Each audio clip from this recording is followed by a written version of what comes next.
Welcome to MacSonik. In today's video, we'll show you how to transfer Google Drive to OneDrive, step-by-step guide.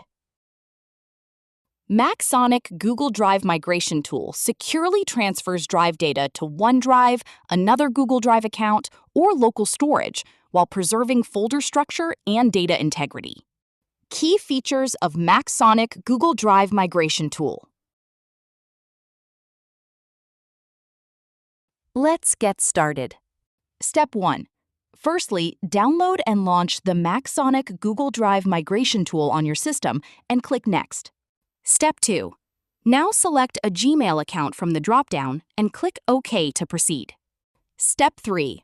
Select the Google Drive folders and files, along with account details, storage usage, and migration options, and hit Next. Step 4. Then, the Apply Filter screen lets users filter files by extension and date range while managing duplicate files and server space before migration. Step 5. Further, choose OneDrive between OneDrive, Google Drive, or a local drive as the migration destination. Step 6. Select a folder or file location and click Choose to confirm the destination. Step 7. Finally, specify a name for the destination folder before starting the migration, and press OK. Thank you for watching. Subscribe to MacSonik for more email migration and backup tutorials.